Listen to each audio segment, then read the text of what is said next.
Good morning and welcome to Village in Motion. I'm Marcia Boyles, and I'm just delighted this morning to start our conversation with Eric Whitson, who is the Director of the Sales Department. Eric, we're glad to have you. Good morning. Great to be back. Well, we're always happy to have sales folk because you're always so cheerful. We try. And you do it every time. We love what we do. And you always are successful in terms of what you have accomplished that month. Mm-hmm. Tell us where the sales are at the moment. Well, I would comment on we're successful because people like the idea of living here. And they talk to residents, and if their friends live here, then they're likely to want to live here. And if their friends that live here don't like it, then we're not as successful. So we really have to focus on the residents' experience. So sales are good. We're gonna move new residents into about 150 apartments this year. 150. Yeah, that's a record, isn't it? Well, last year was 156, so we're was close. it? I thought it was 130 something. Okay. But our in an aging community, we're getting more apartments to fill than we used to. Of course. So. Of course. Yep. Eric, occupancy over 99%? Well, we're about 98.5, which is just about on budget.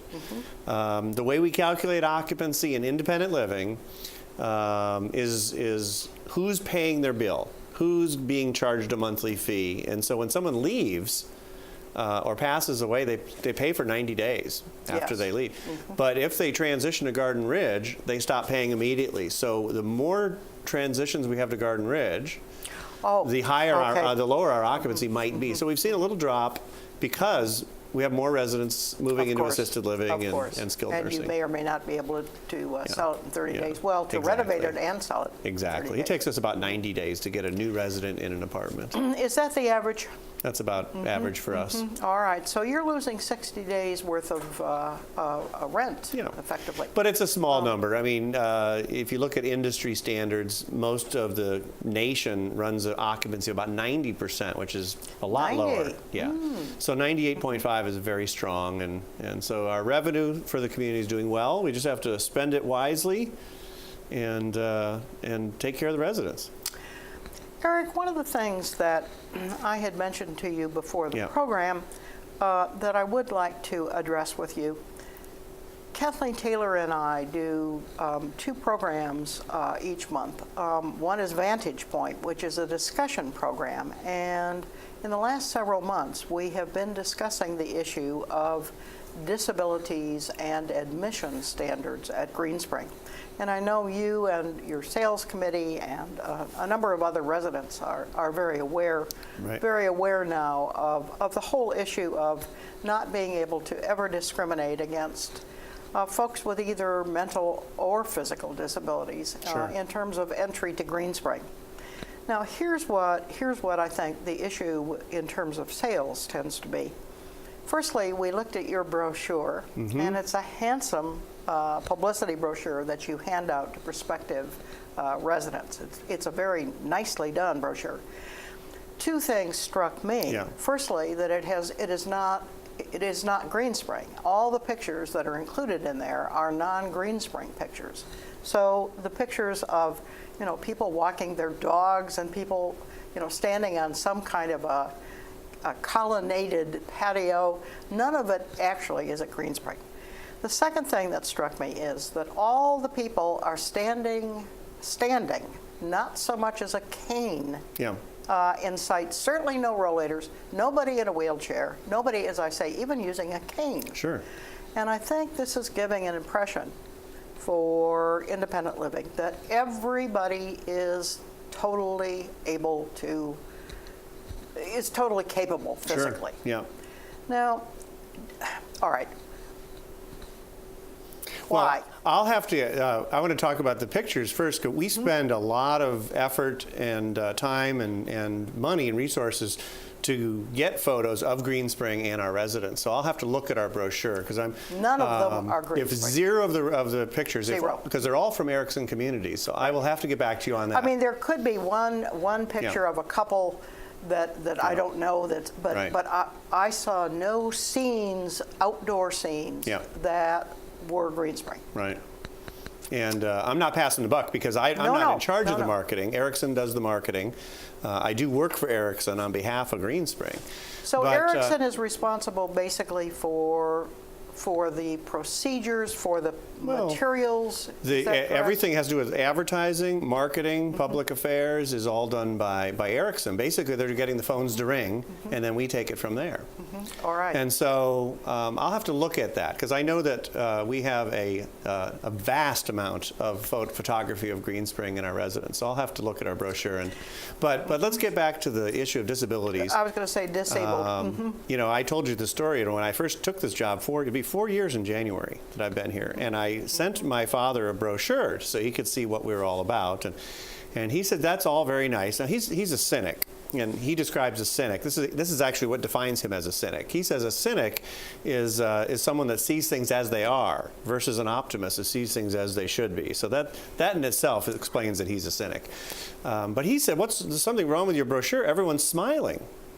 How could it be that every 2,000 residents, everyone in the community is always happy and smiling? And so I said, well, they do like it here. I said, most residents really like it here. But and I mentioned to you, we don't put pictures of grumpy people that are unhappy, and I've seen a couple from time to time, for the same reason that we might not put someone in a wheelchair, a walker, a cane. We're putting our best foot forward. Doesn't mean that those residents don't exist here. It means we're trying to prevent a customer from making a decision based on a video of not calling us. I think that most people, if they don't know someone here or they haven't been here, their vision of Greenspring is we are a nursing home. That's what we are. Somebody said the world.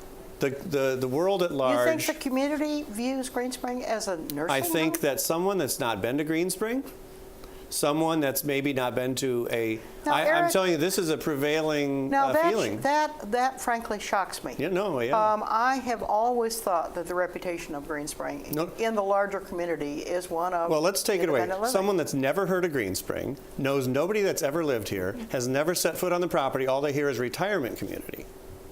And you think the general feeling out there is absolutely, the research shows this is true, that there's a lot of people, they never intend to move here because they know this is a nursing home, and when they have their worst accident, then this is a place that they can go. Now, they've got it completely wrong, and how are we ever going to convince them if they don't actually come see the community?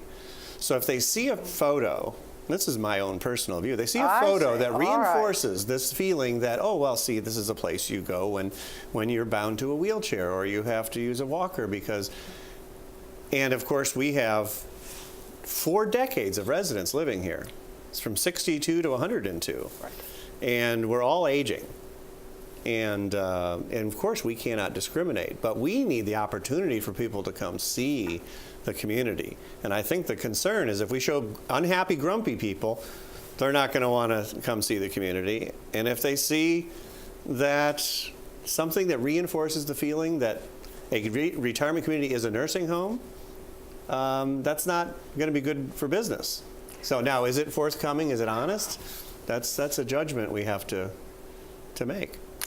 All right. Clearly, there's a fine line between misrepresentation and reinforcing what you're saying is an image in the community. I hear what you're saying.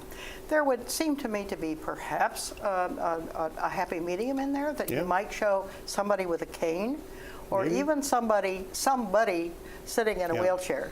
You know, you showed groups. There were groups of people in sort of party-ish settings, and all standing, erect and smiling as you're. Or sitting. There's people sitting at a cocktail bar. I'm going to bring a brochure. You and I are going to have to review the brochure I guess there were together. some that were sitting, Eric. But again, those pictures of people walking and standing around. Had there just been one assistive device, I think I would have felt better, or even a cane, as I. Well, and we want people to feel good.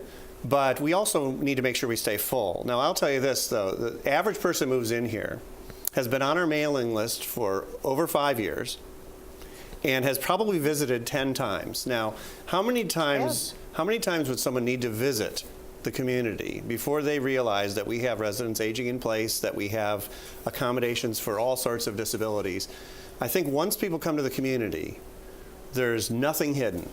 I think that's fair, Eric. If people really want to see, they will see. On the other hand, I believe you told me several months ago that something like 50% of folks make a sort of sudden decision. Yes. Yeah, something happens and they can't stay at home and they have to take a move. Sometimes if it's a couple, one's moving into Garden Ridge and one's in independent living, or for whatever reason they really can't maintain their home anymore. And they may or may not have made many visits.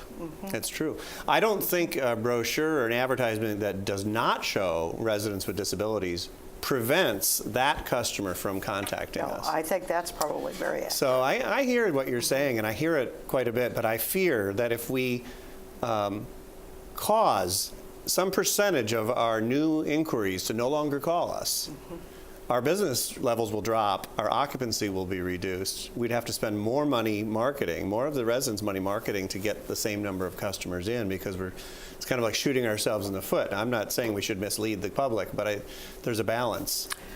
There clearly is a balance, and really you're suggesting that you're trying to walk this tightrope, and it would be difficult. Perhaps a little bit too much leaning on the not very transparent side is the impression that I am getting from other residents. Yeah. Well, and I'll share this. When we don't do appointments after 3 o'clock. You know why? Tell me why. Well, I can imagine. If we bring someone that's new to the community, they're forming an impression about the community, through the town center or past the Jefferson Hunters or Crossing, outside of the restaurants, just before they open. There is a predominance of assistive devices. Yes, there are. Folks Probably lining unique, up for dinner. maybe unique to that time frame, that there may be a connection between those with assistive devices and what time they eat. I don't know, but when you walk through the lobby, I wouldn't say that's putting Green Springs' best foot forward, trying to convince a resident to come here to live an active lifestyle. Now, it's not to say there's anything wrong with aging in place and assistive devices, but we're trying to get new residents past the idea that they're too young to be here. Right. Because the other question I get from residents is, why don't you bring younger residents in? So there's and of course, you can't discriminate on the basis of age. No. That's part of the... Or disability. Or disability, exactly. Or anything. Actually, we do discriminate based on age, because if you're not 62, you can't move in. Exactly. But that's the only thing that we're allowed to discriminate against. Right. Well, Eric, I really appreciate your being courageous enough to sit here and say, by gosh, this is true, but... Well, in fairness to me, I didn't have any warning we were going to talk about this, but it was fun. No, you did not. But we could talk about it more next time, too. All right. I absolutely will take you up on that. Okay. And I think the community appreciates having some honest discussion about this. Absolutely. So I'm delighted we were able to do it. Thanks, Eric. It was my